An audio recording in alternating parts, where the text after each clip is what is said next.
اللہ کو راضی کرنے کے 8 طریقے ہیں۔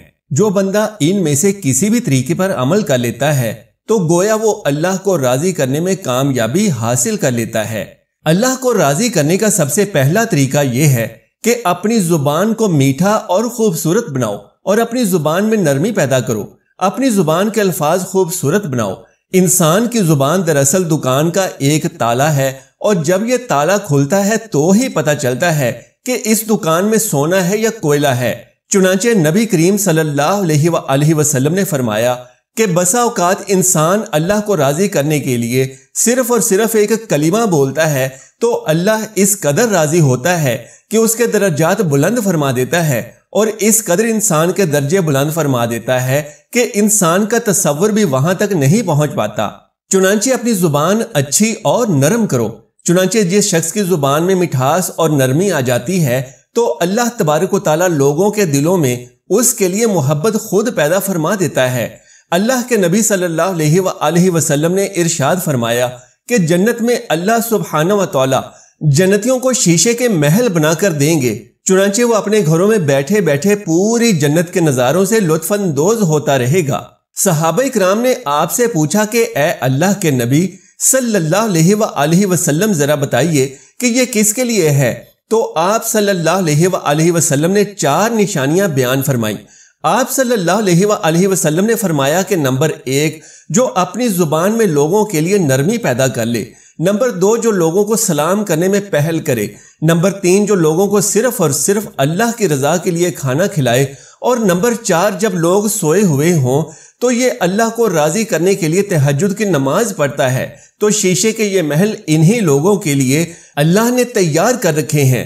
پیارے دوستو، دوسرا ایسا طریقہ جس سے میں اور آپ اللہ سبحانہ و تعالیٰ کی رضا حاصل کر سکتے ہیں اور اللہ کو راضی کر سکتے ہیں، وہ یہ ہے کہ جب بھی اللہ کی نعمت کھاؤ اور جب بھی اللہ کی نعمت پیو تو فوراً الحمدللہ کہا کرو، جیسا کہ اللہ رب العالمین کا فرمان ہے کہ جب کوئی بھی بندہ مومن کھانا کھاتا ہے اور پانی پیتا ہے اور اس کے بعد الحمدللہ کہتا ہے تو اللہ سبحانہ و تعالیٰ اس سے راضی ہو جاتا ہے۔ اللہ اکبر کبیرہ۔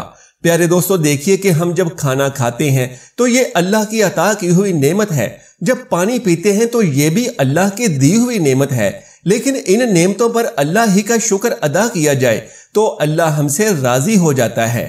لہٰذا جب بھی ایسی احادیث نظروں کے سامنے سے گزرتی ہیں تو انسان حیران رہ جاتا ہے کہ کتنا چھوٹا سا عمل ہے اور کتنا بڑا اجر و ثواب ہے۔ لہٰذا کوئی بدبخت ہی ہوگا جو ان باتوں پر عمل نہ کرنے کے سبب اللہ کی رحمت سے محروم رہے گا۔ تیسرا طریقہ جس سے ہم اللہ کو راضی کر سکتے ہیں وہ بھی جان لیجئے کہ صبح و شام ذکر کرنے والا اور اللہ کی حمد و ثنا بیان کرنے والا ایسا انسان ہے جو اللہ کو راضی کر لیتا ہے۔ لہٰذا پیارے دوستو، چلتے پھرتے اٹھتے بیٹھتے جب بھی فارغ وقت میسر آ جائے تو اللہ کا ذکر کرنے والے کلمات اپنی زبان پر لے آؤ، اور ان میں سے چند الفاظ یہ ہیں: اللہ اکبر، لا الہ الا اللہ، الحمدللہ، بسم اللہ، سبحان اللہ، لا حول ولا قوت الا باللہ، حسبی اللہ و نعم الوکیل، یا حی یا قیوم برحمتک استغیث، اللہ اللہ ربی لا اشرک بہ شیئا۔ ناظرین کرام، اللہ کو راضی کرنے کا چوتھا طریقہ یہ ہے کہ اللہ نے جو کچھ بھی عطا کیا ہے اس پر اللہ کا شکر ادا کرو اور ناشکری ہرگز نہ کرو، واویلا نہ کرو۔ یہ مت کہو کہ فلاں چیز مجھے کیوں نہیں ملی، فلاں چیز فلاں کے پاس تو ہے لیکن میرے پاس کیوں نہیں ہے، فلاں کے پاس بینک میں اتنے پیسے پڑے ہیں میرے پاس کیوں نہیں ہے، فلاں کے اتنے بچے ہیں میرے کیوں نہیں ہیں، وغیرہ وغیرہ۔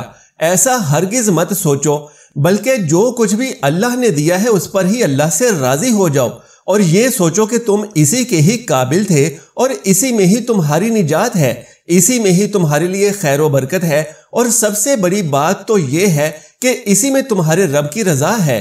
لہٰذا اللہ رب العالمین کو اپنی رائے اور اپنی خواہشات کا پابند نہ بنایا کرو، اس کے برعکس خود کو رب کے فیصلوں کا پابند بنایا کرو۔ ہم کون ہیں کہ اللہ کو اپنی رائے کا پابند بنائیں کہ اے اللہ یوں کرو اور اس طرح سے کرو؟ کیسے ہو سکتا ہے کہ ہم اللہ کے کارخانہ قدرت میں خود کو شریک کریں؟ نہیں، بلکہ ہمیں ماننا ہوگا کہ اللہ نے ہمارے لیے جو بھی کیا ہے وہی بہترین ہے۔ چنانچہ قرآن پاک میں اللہ رب العالمین کا ارشاد ہے کہ اگر تم شکر کرو گے تو تمہارا رب تم سے راضی ہو جائے گا، اور جب راضی ہو جائے گا تو تمہیں اور بھی زیادہ عطا کرے گا، لیکن اگر تم نے ناشکری کی تو اللہ تم سے پہلی والی نعمتیں بھی واپس لے لے گا۔ اور پانچواں طریقہ جس سے انسان اللہ کی رضا حاصل کر سکتا ہے وہ یہ ہے کہ جب بھی کوئی دکھ آئے، کوئی تکلیف آئے، کوئی غم آئے یا کوئی بھی پریشانی والا معاملہ پیش آئے تو یوں کہے کہ یہ سب میرے رب کی جانب سے ہی ہے اور وہی اسے دور کرنے والا ہے۔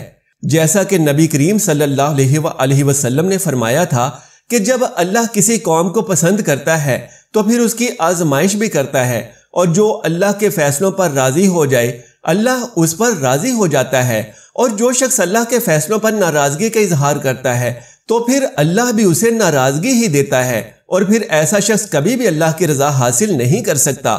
اور جان لیجئے کہ نبی کریم صلی اللہ علیہ وآلہ وسلم نے اللہ کو راضی کرنے کا چھٹا طریقہ یہ بیان فرمایا ہے کہ اللہ کی رضا کی تلاش میں نکلا کرو، اور اللہ کی رضا کو تلاش کرنے کے ساتھ ساتھ دعا کیا کرو کہ اے اللہ تو مجھ سے راضی ہو جا، میں تجھ سے راضی ہو گیا۔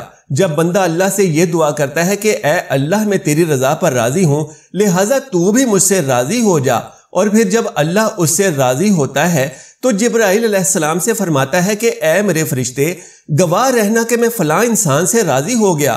پھر اللہ کے عرش کو اٹھانے والے جو 8 فرشتے ہیں اللہ ان سے فرماتے ہیں وہ بھی راضی ہو جاتے ہیں، اور پھر ان کے ارد گرد جو فرشتے ہیں وہ بھی راضی ہو جاتے ہیں، اور یوں آسمان کے سارے فرشتے اس سے راضی ہو جاتے ہیں۔ اور پھر اللہ فرماتا ہے کہ جاؤ اور آسمان دنیا میں اعلان کر دو کہ یہ میرا بندہ ہے، میں اس سے راضی ہوں، لہٰذا تم بھی اس سے راضی ہو جاؤ۔ سبحان اللہ۔ پیارے دوستو، نبی کریم صلی اللہ علیہ وآلہ وسلم نے 7واں طریقہ یہ فرمایا کہ مسواک کیا کرو، کیونکہ یہ منہ کی صفائی کا باعث تو ہے ہی، اس سے اللہ کی رضا بھی حاصل ہوتی ہے۔ لہٰذا اے مسلمان، اگر تم برش کرتے ہو تو ضرور کیا کرو، لیکن اللہ کی رضا حاصل کرنے کے لیے مسواک بھی ضرور کیا کرو۔ ذرا توجہ کیجئے کہ نبی کریم صلی اللہ علیہ وآلہ وسلم جب اپنے گھر میں داخل ہوتے تب مسواک کرتے، جب باہر جاتے تب بھی مسواک فرماتے، رات کو اٹھتے تو پہلا کام مسواک کا فرماتے۔ اللہ کے رسول سونے لگتے تو سیدہ عائشہ مسواک تیار کر کے آپ کے تکیے کے پاس رکھ دیا کرتی تھیں۔ آپ 2 رکعتیں پڑھتے تو مسواک کرتے، اور پھر 2 رکعتیں قیام اللیل کی پڑھتے تب پھر مسواک کرتے، اور اتنی مسواک کرتے کہ خطرہ لاحق ہو جاتا کہ کہیں آپ کے مبارک دانت ہی نہ گر جائیں۔ جب آپ صلی اللہ علیہ وآلہ وسلم اپنے آخری لمحات میں تھے اس وقت سیدہ عائشہ کے بھائی مسواک کرتے ہوئے آئے اور آپ نے ان کی جانب دیکھا تو سیدہ عائشہ تو صدیقہ، پاک دامن طاہرہ مطہرہ، صدیقہ بنت صدیق، حبیبۃ الرسول اللہ صلی اللہ علیہ وآلہ وسلم ایسی فقیہہ اور زیرک خاتون تھیں، فوراً پہچان گئیں کہ میرے خاوند کیا چاہتے ہیں۔ اپنے بھائی کو بلایا، اس سے مسواک لی، اس کو دھو کر صاف کیا اور اپنے منہ میں اس کو چبایا، اور پھر رسول اللہ صلی اللہ علیہ وآلہ وسلم کو وہ مسواک پیش کر دی۔ آپ صلی اللہ علیہ وآلہ وسلم نے وہ مسواک کی اور اس کے بعد آپ اللہ کے حضور تشریف لے گئے۔ لہٰذا پیارے مسلمان بھائیوں، اللہ کو راضی کرنا چاہتے ہو تو مسواک کو اپنا معمول بناؤ، کیونکہ اس سے اللہ کی رضا حاصل ہوتی ہے۔ اللہ کو راضی کرنے کا 8واں طریقہ جو ہمارے پیارے نبی رحمت صلی اللہ علیہ وآلہ وسلم نے ہمیں ارشاد فرمایا کہ جو شخص اپنے رب کو راضی کرنا چاہتا ہے تو وہ اپنے والد کو راضی کر لے، اور جو اپنے رب کو ناراض کرنا چاہتا ہے تو وہ اپنے والد کو ناراض کر لے۔ اسی طرح ایک اور روایت میں آتا ہے کہ جو اپنے والدین کو راضی کر لیتا ہے تو اس کا رب اس سے راضی ہو جاتا ہے، اور جو اپنے والدین کو ناراض کرتا ہے تو اللہ اس سے ناراض ہو جائے۔ والد جنت کا سب سے بڑا دروازہ ہے اور مین دروازہ ہے، لہٰذا جب بھی کوئی عمارت تعمیر کی جاتی ہے تو مین دروازہ سب سے بڑا رکھا جاتا ہے۔ جبکہ ماں کے بارے میں تو فرمایا گیا ہے کہ ماں کے قدموں میں ہی جنت ہے، لہٰذا اپنے والدین کو راضی کرنا سیکھو اور اس بات کی کوشش کرو کہ تمہارے والدین تم سے راضی رہیں۔ اللہ تبارک و تعالیٰ سے دعا ہے کہ نیکی کی بات کو سننے سمجھنے اور اس پر عمل کرنے کی طاقت و توفیق مرحمت فرمائے، میرا سنانا اور آپ کا سننا قبول و منظور فرمائے، آمین یا رب العالمین۔ ناظرین محترم، آخر میں درخواست ہے کہ میری آج کی اس معلوماتی ویڈیو کو لائک اور شیئر کر دیجئے اور میرے اسلامی و اصلاحی چینل کو سبسکرائب کر لیجئے۔ جزاک اللہ خیرن کثیرا۔ اللہ ہم سب کا حامی و ناصر ہو۔